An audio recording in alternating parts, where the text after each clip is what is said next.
Let's give a big hand to Joe Elvin. Thank you.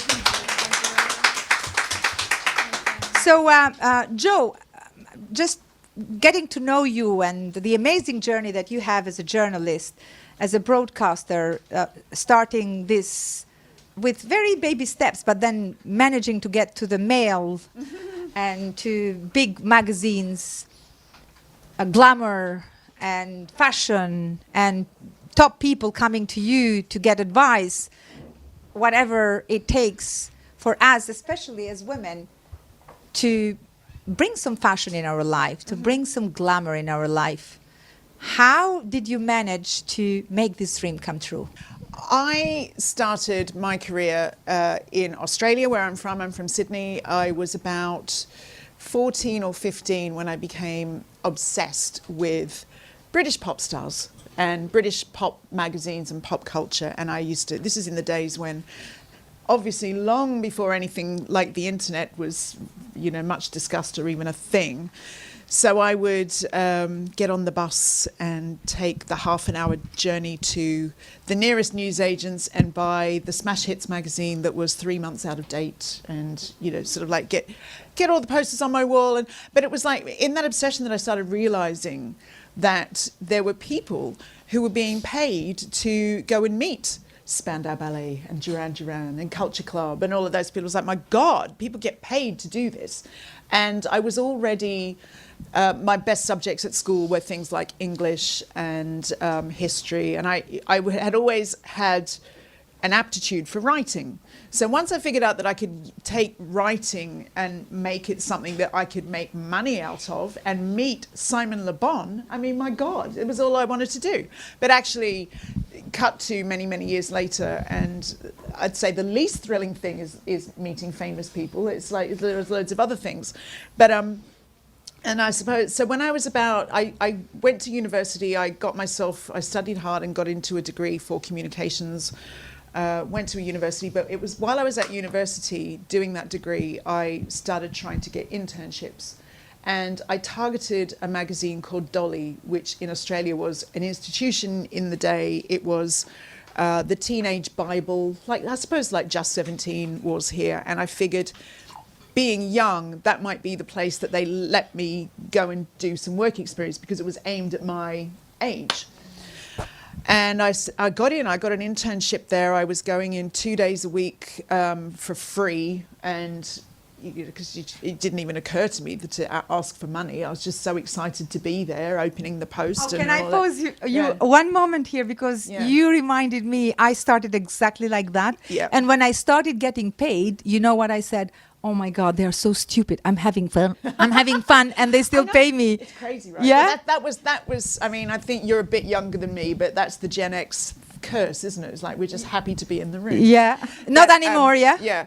But so, and I was working there when I happily went in one day, and the two features writers were packing up their desks while the editor was standing over them. And they thought she was crap, and they tried to get her fired by going to her boss, and that worked out as well as you think it might. And they got fired and told to leave. So out of desperation, they asked me to stay and write stuff that day. And I got offered a very junior entry writing job, and I quit university and went that, and that started my career. Wow, that's powerful. So when you left Australia and you came here, you would never imagine where your direction is going to guide you. Yes and no. And it's like, you know, to your point earlier about not wanting to sound arrogant, but I think it's a combination of ambition and bravado and naivety, and probably a bit of youthful arrogance, in that I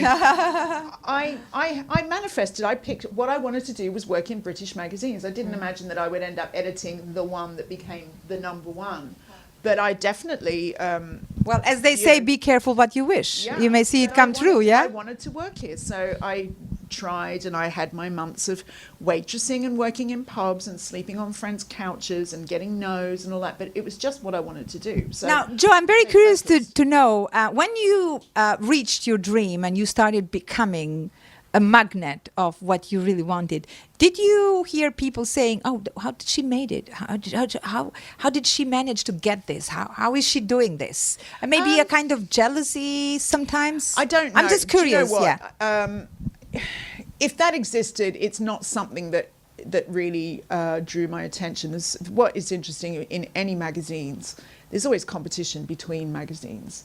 So I would hear things like, you know, an advertiser that we were all competing for would tell me something, you know, oh, this magazine was in, and they said that Glamour's only read by this kind of a young person, and actually you're lying about your sales figures. So there was all that sort of stuff. But that to me was just the all's fair in love and war, rough and tumble of competition. I don't mind that sort of stuff. And there was like occasionally there was like once we were only talking about it with someone yesterday, a big supermodel, Agnes Dean, pulled out of coming to a party of ours, like, you know, hours before she was supposed to be there.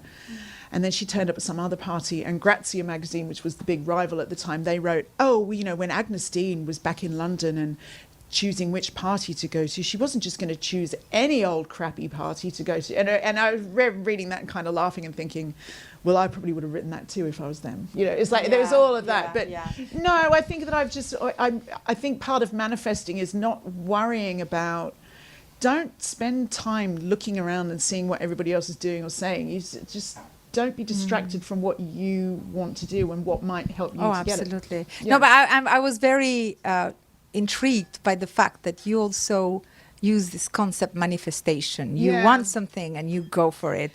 And it's not magic. It's just being really clear on what you want and then figuring out what the steps are to do that and then working hard to do it. It's not luck. It's that age-old, the harder I work, the luckier I get thing, isn't it? Well, the luck is like when the preparation meets the opportunity. So you prepare for that. It's not luck that you just landed in London and suddenly the job was waiting for you. Believe me, no, that was not the case at all. So, I mean, there was one point where I had, I think, £100 to my name, and I was sitting in a cafe thinking, what the hell am I going to do? Because the last thing I wanted to do was phone my parents and ask for money, because my mum was like, you'll be back, because she didn't want me to go, you know. And I remember sitting in this cafe and seeing a Qantas plane go overhead, you know, the national carrier for Australia, and thinking, oh God, is this a sign? Am I supposed to just go? But I didn't go. Yeah. Many times, you get tested, and then you get confused. Is it a sign to go, or is it a sign to stay? Yes. So how many times you have felt that you are being tested? Because many times we want success, but that is not coming overnight. But I think also, and I think that there's myth about success, the same as happiness, that it's like a finite destination. One day I'll be there and everything will be great. But success, and Glamour's success came with a lot of stress. Always like, you know, when you were the number one, then you've got pressure from your employers to keep it number one. You've got pressure from other people who want to be number one, and all of those. Pressure from yourself to be number one. Yourself, yes. But you're so right when you say about it's maybe easier to achieve it, but it's more difficult to keep it. But I think it's all difficult. Yeah. I mean, honestly, like, because Glamour was, you know, we worked really hard, and it became the number one magazine. I'd also worked really hard on other magazines that did not do well. You know, it's like it's all hard. But if it was just something that I just really enjoyed doing it. I liked. That's the key. You have to enjoy the journey. Yeah, it was fun, and you know, and we had great teams, and you know, you would go. There were boring bits of magazine editing. There are sometimes I'd turn to my deputy editor and say, I cannot read this story a 10th time. I'm going to vomit if I have to read this again. But you have to read. But then, you know, so you've got that, and then there's front row at the fashion shows. So it's like yin and yang, you know. I was thinking, how many celebrities have you met? Can you just tell us some of the top celebrities you met in this journey? I've met a lot of celebrities. And how is it to, now later you get used and you meet a celebrity and you meet another one and said, okay, come here, I can help you. But how was that journey? How did you feel when you met the first top celebrity? And tell us, who are these people? The first celebrity I met was probably, I think the first celebrity I interviewed as a young reporter was Guy Pearce, But he was in Neighbours then. We didn't know, you know, he and I are basically the same age, and I think he done well. I think he's amazing. A very, very nice boy at the time, Danny Minogue. But I think what you learn quickly is it's a job. So they're there to do their job, to sell their movie or their book or their TV show. You're there to get something good for your readers or your audience.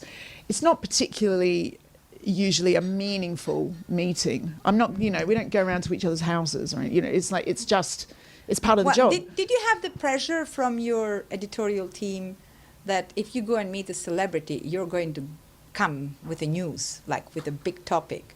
And sometimes when you get to know them and they become your friends, you don't want to. Sometimes, honestly, I was interviewing celebrities in Albania when this celebrity will tell me something and said, can you just delete that part? Because if I get this to my editor, this is where they're going to focus. They're going to take this one, make it a big title, and they were going to forget about everything else. Yeah, so did you have this pressure? Yeah, particularly when I worked at the Mail on Sunday at You magazine. It's always, what's the newsline? What's the newsline? And it's like, and sometimes I think Kylie Minogue is the absolute master of, you can have a really nice chat with her and she's always polite and professional, and you can ask her anything you want and you think that went really well, and then you get back and you're like, she hasn't said anything. She's a genius at it. She's a genius. And it's so times like that. And it's like, as a women's magazine journalist, I wasn't trying to get the dirt or but there were occasions. Still is the news. Yeah, you still need a line. You still need them to say something interesting, and the good celebrities understand that that's the game. And if they don't want the big scandalous thing, come up with something else that we're going to be interested in. And but I did have, there was occasions when somebody would use our magazine. They would say, here's the time I'm going to the one-time talk about my divorce or my illness or whatever. And it was almost like it was a negotiation. You'd be like, okay, so how much are you willing to tell us? And I would work with them that way. Yeah, so true. Yeah. And would have a meeting in the morning with our editor. And I remember like this, would come in the morning, all of us, and then he would say, now get out and don't come back without a news. Yeah. A news meant a bad news. Yeah. So we go out in the morning and you're hunting. And you know what? That's not journalists' fault, because it's bad news that sells. It's like everybody who slags off, so negative. It's like, because you don't buy it when it's positive. Exactly, yeah. Buy it when it's positive and they'll do the positive. It's very simple.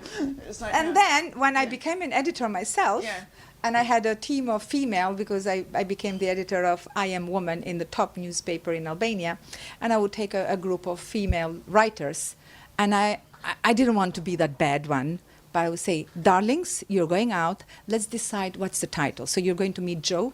So what do you think the title will be for Joe? So we will decide the title before the journalist has met. That. Yeah, you can try and that. I would say, don't get out of that room without getting this piece of title. Yeah, I haven't. I didn't do that to people, because it's like but I do hear that a lot from particularly weekly gossip magazines. Like, sometimes the editor will say, well, that's the headline, so.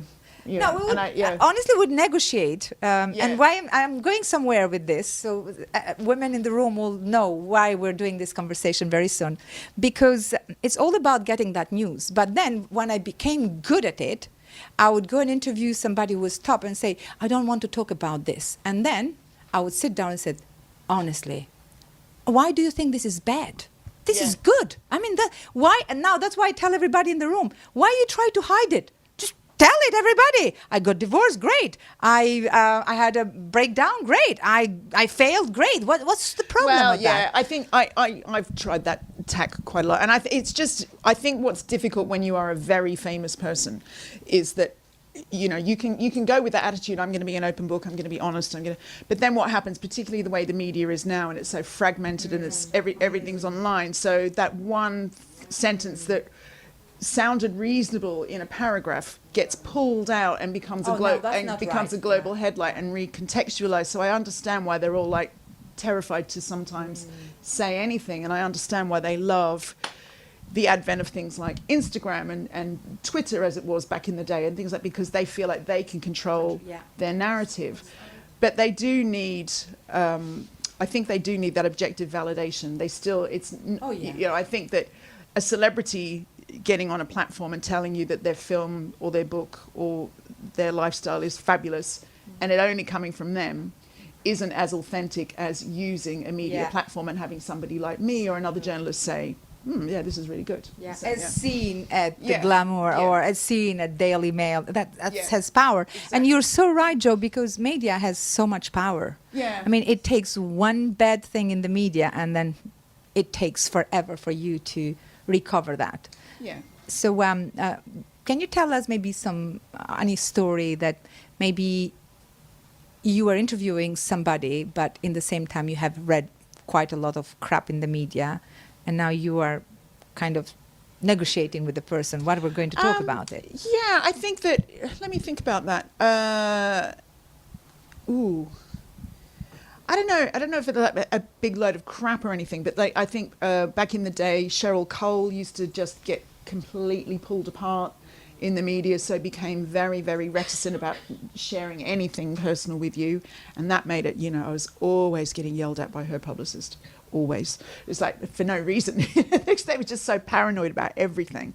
And then I suppose one of the ones I interviewed who I found was really good at being interviewed, but definitely would only talk to you about what she wanted, what she didn't, was Taylor Swift. And I remember her saying to me in an interview, you know why my relationship, people think my relationships break up because there's something wrong with me, but my relationships break up because they're always played out in the media. And it's like something gets completely destroyed before it has a chance to develop.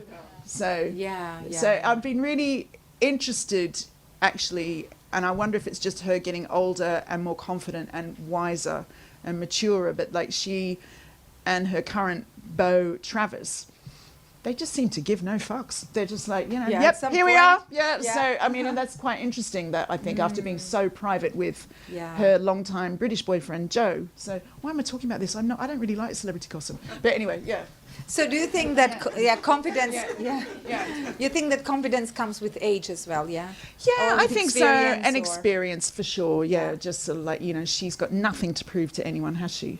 I think she's amazing, actually. Yeah, and you are amazing. So, Joe, not as amazing as Taylor. So you have been quite a long time in the media world, but then you had some experience with working with charity. Yes. So tell us about that experience. Well, it's interesting because I'd been working at Glamour for 17 years and I got made redundant. And it was, I mean, we all did. They just changed the way they wanted to do the business, you know, print media, RIP.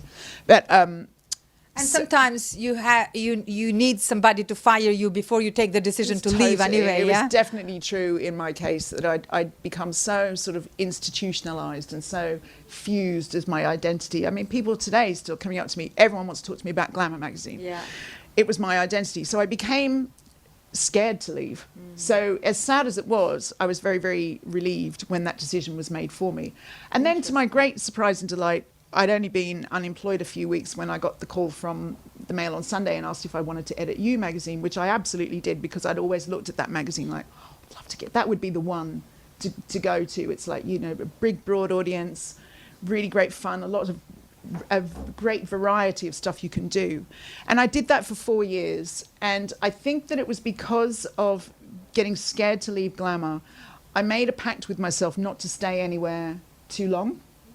And I was 52 and I just thought, hello, 52? Well, I'm older now.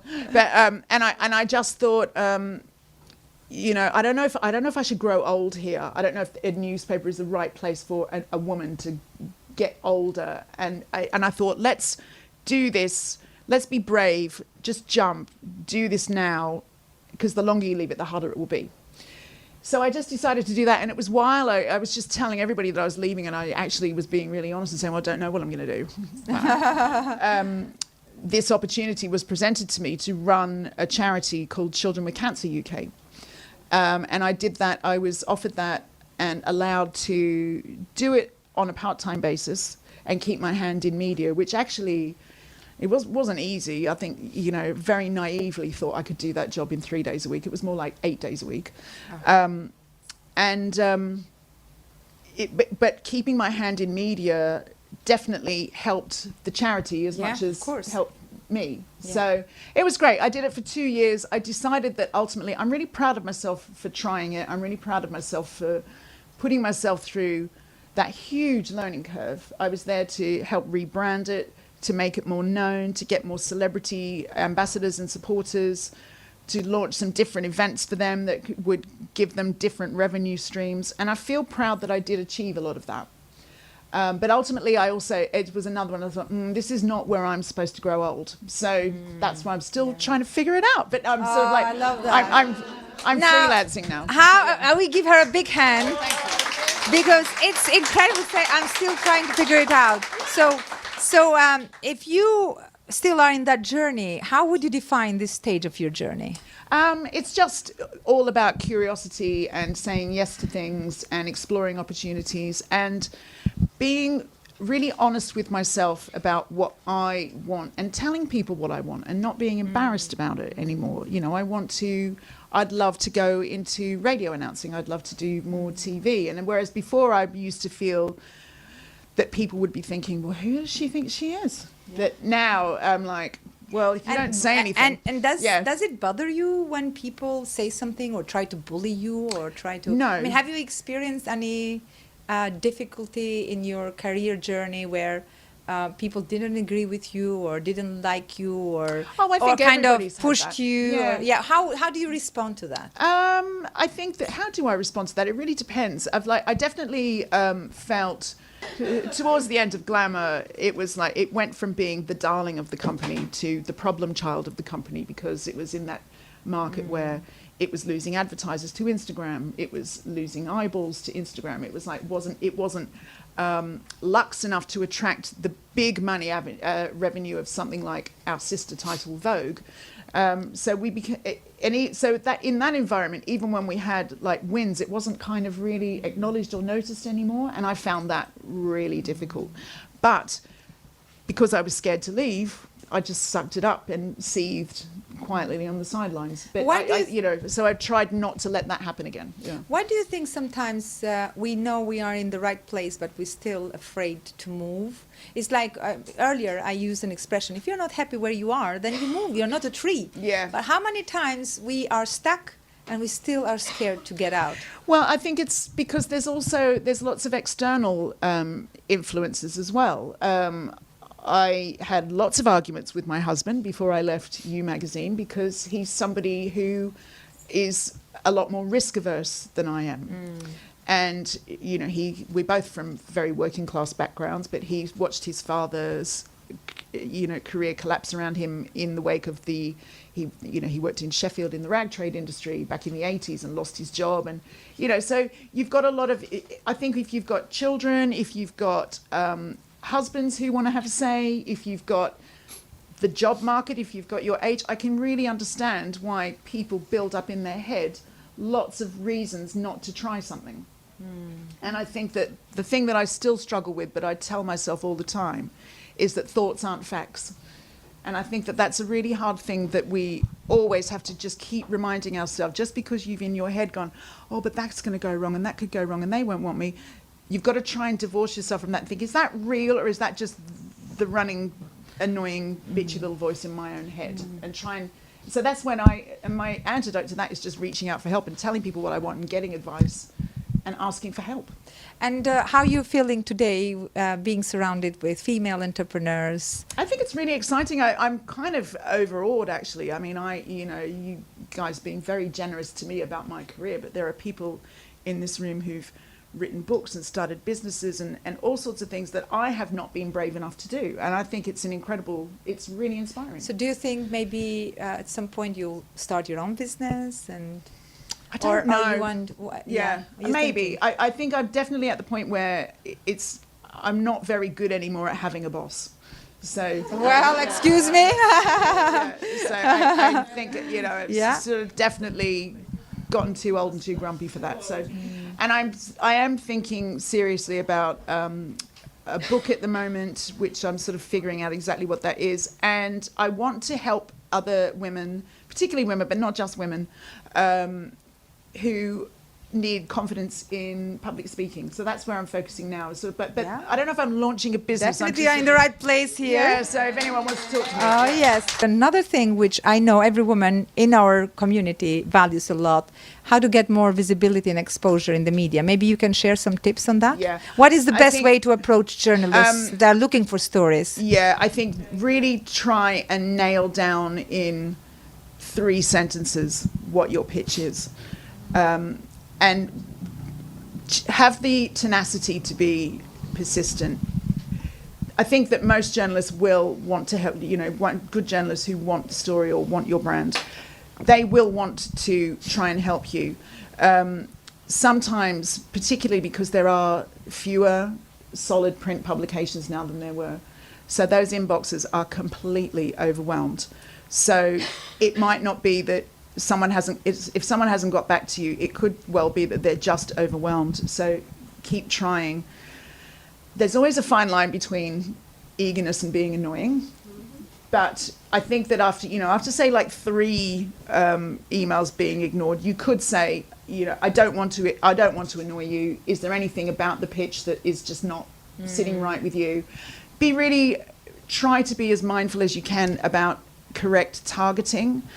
I mean, this is a classic. This is an extreme example, but when I was at Glamour magazine, I would get emails things like that would say, "Hi Joe, just checking if you're still the restaurant reviewer for Glamour." And it's like, A, I'm the editor. B, we've never done a restaurant review in the history of the, you know what I mean? It's like, make sure that you are pitching. Make sure, okay, what kind of an audience does that magazine have? Does that have any relevance to what I'm selling? I don't want to sound like I'm teaching you to suck eggs, but I just see so often how many people haven't done that due diligence. Yeah, that's so true. Yeah. Absolutely amazing. Well, how about we open the floor for some questions? Anybody has a question? Alina, yeah? Hi. I really loved you saying that the interviews with celebrities are not really a connection from heart to heart. Yeah. I really appreciated that. I was wondering, from your experience, what are proven principles that we can apply in our social media presence for people to grasp what we do faster? That's a good question. I don't know if I'm much of a social media expert, if I'm honest with you. My agent's always telling me I'm crap at it. She says, "You're much better in person." No offense. I'm like, no offense taken. I think that I was saying to a lady earlier on, it's about figuring out what's authentic about you.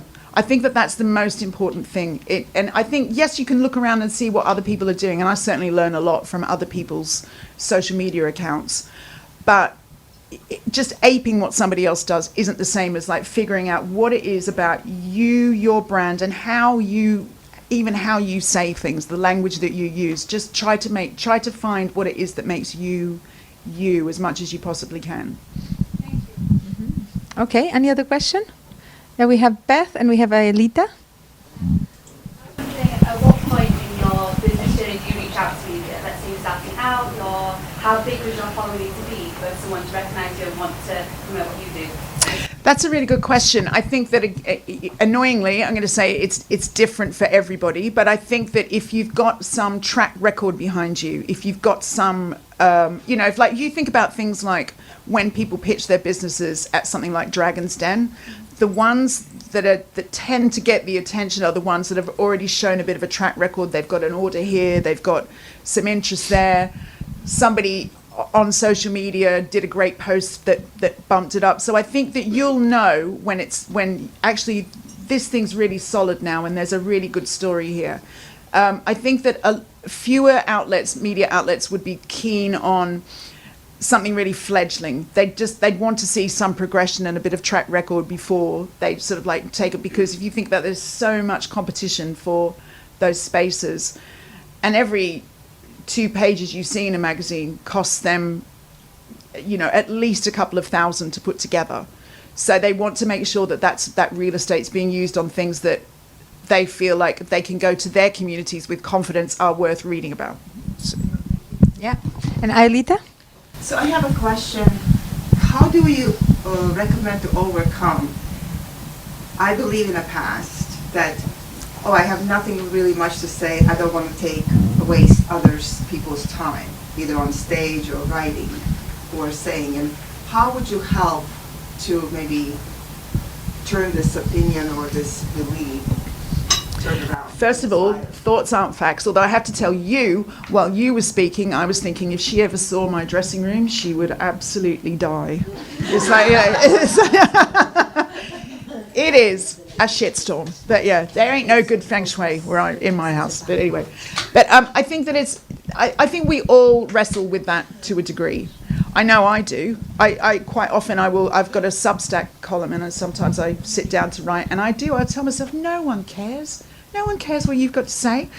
But I push through that and think, well, thoughts aren't facts. I think if you are really struggling with that, I tend to ask for help. I tend to ask for friends or other professionals who I know to give me some objective feedback. And it's people I trust to tell me if there is something negative that I do need to hear. Because then it's like, if someone says, well, you're great at this, but you really need to get better at that, then I'm more likely to believe the compliment because I feel like they've been honest about everything. Do you know what I mean? So, yeah. I love that. Wonderful. Final one. Yeah. And it might not be the best question here, but I was just sitting here thinking, I would never have thought about magazines for kind of publicity just because we're in this digital age.